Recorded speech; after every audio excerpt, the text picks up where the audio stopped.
जय हिंद एवरीवन, बहुत बहुत स्वागत है आपका इस टॉक शो में जिसमें आप देखेंगे, सुनेंगे, जानेंगे आपके अग्निवीर एयरफोर्स के एग्जाम के फेज 2 सेक्शन में एसआरटी की भूमिका। एसआरटी मतलब सिचुएशन रिएक्शन टेस्ट के विषय में क्या, कब, क्यों, कहां, कैसे, कितना संबंधित सारे डाउट्स इस वीडियो के लास्ट तक बने रहने से आपके खत्म हो जाएंगे और 5 मिनट की ये वीडियो आपकी फेज 2 को क्लियर करवाने में आपकी सबसे बड़ी सहायक सिद्ध होगी। मेरा नाम है doctor Gaurav Agarwal, academic head Major Kalshi classes, और मेरे साथ हैं श्रेयांश सर जो अब से पहले सीडीएस में ऑल इंडिया रैंक 31 भी रह चुके हैं, और सर हमारे पैनल पर मौजूद होते हैं बच्चों को एसआरटी करवाने के लिए। स्वागत है आपका Shreyansh sir. Thank you so much sir, सबसे पहले बच्चों को मुबारकबाद दे दीजिए कि ये बच्चे फेज 1 क्लियर कर चुके हैं। सभी बच्चों को बहुत बहुत बधाई, आपने फेज 1 क्लियर कर लिया। बट साथ ही साथ आपके ऊपर एक रिस्पॉन्सिबिलिटी आ चुकी है क्योंकि फेज 2 की डेट बहुत ही जल्द आपके सामने आ जाएगी और ज्यादा टाइम आपके पास है नहीं प्रिपरेशन करने का। मुश्किल से 3 हफ्ते, 3.5 हफ्ते इन बच्चों को मिलने जा रहा है। हाँ। तो अब सर इस टॉक शो का जो पर्पस है वो ये है कि सर पिछली बार सीएबीसी कानपुर से या और भी बहुत सारी जगहों से सर बहुत सारा बच्चा एसआरटी में रिजेक्ट हुआ है।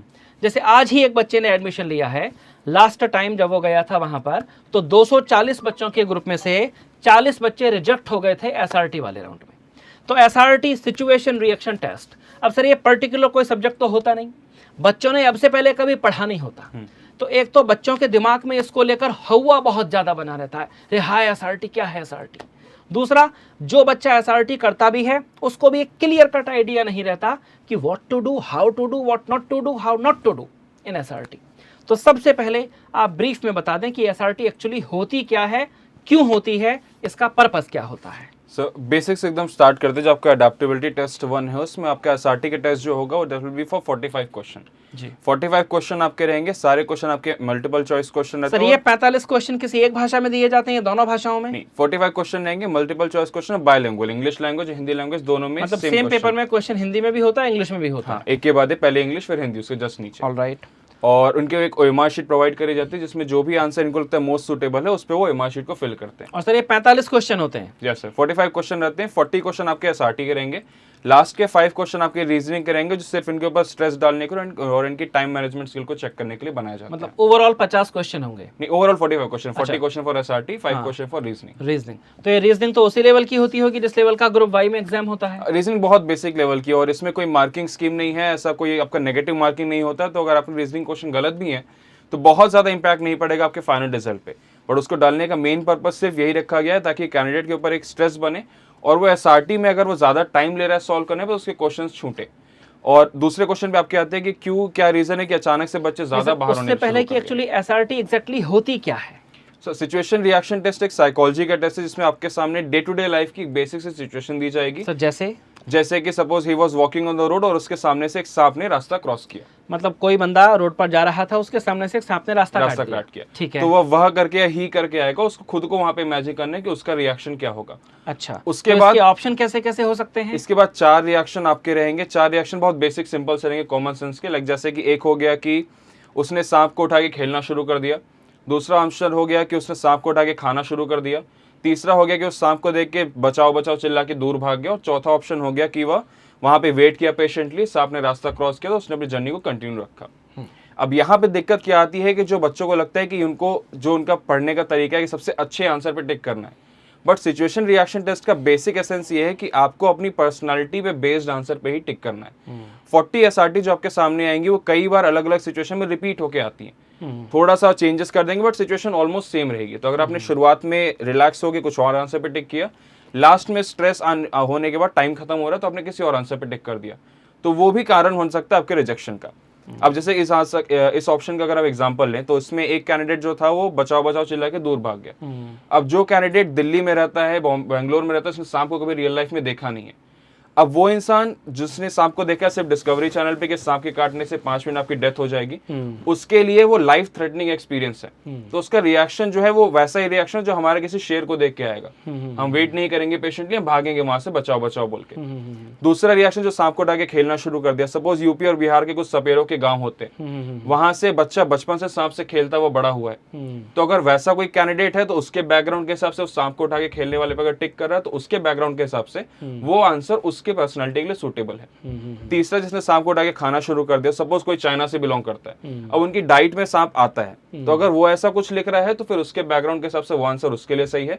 और चौथा, जो हमारे और आपके जैसे नॉर्मल लोग हैं जिनको पता है कि सांप को जब तक आप कुछ करोगे नहीं वो वापस कुछ नहीं करता, उसने वेट किया, सांप ने रास्ता क्रॉस किया और उसने अपनी जर्नी को कंटिन्यू रखा। ऑलराइट, तो मतलब ये एक तरीके से इंसान की नेचर, उसके मनोविज्ञान के परीक्षण होता है। Yes sir. फाइन। अब सर जैसे बच्चे कुछ बता रहे हैं कि पिछली बार काफी ज्यादा मात्रा में बच्चे एसआरटी आउट हुए, तो क्या इस बात का कारण रहा होगा? सो बेसिक सा टेस्ट ये है कि एसआरटी को इन लोगों की समझने का जो तरीका है वो थोड़ा सा अलग है, बाकी एग्जाम से अलग होता है। जैसा मैंने बोला कि आपके बैकग्राउंड से मैच करना चाहिए, बट साथ ही साथ आपको ये भी ख्याल रखना है कि यहाँ पे आप कोई साइकोलॉजिस्ट अपना रिव्यू प्राप्त करने नहीं आए, यहाँ पे आपका मोटिव है सिलेक्शन पाना भी। तो वहाँ पे आपको ये भी कोशिश करनी है कि जो आंसर में आपकी एयरमैन लाइक क्वालिटीज ज़्यादा शो हो उसी पे आप आंसर पे टिक करें। दूसरी गलती जो कैंडिडेट करते हैं कि ओएमआर शीट को प्रॉपर्ली फिल नहीं करते, उनकी जो प्रैक्टिस है वो नेट पे देख ले और वहीं पे सोच लिया कि आंसर कौन सा होगा।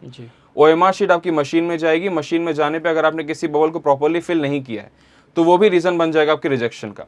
इसमें सिर्फ वही कैंडिडेट बाहर होंगे जिन्होंने किसी क्वेश्चन को छोड़ा होगा या फिर प्रॉपर्ली बबल को फिल नहीं किया होगा। Alright, alright.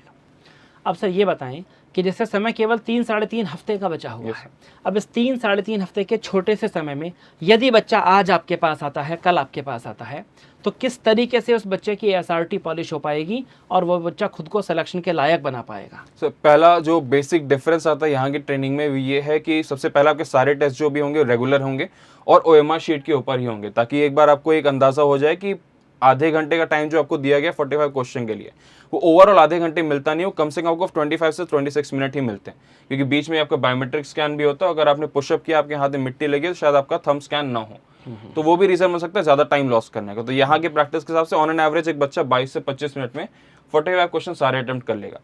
दूसरा फायदा आपको ये होगा कि यहाँ पे जो भी टेस्ट होते हैं उसके बाद उस टेस्ट का प्रॉपर डिस्कशन होता है।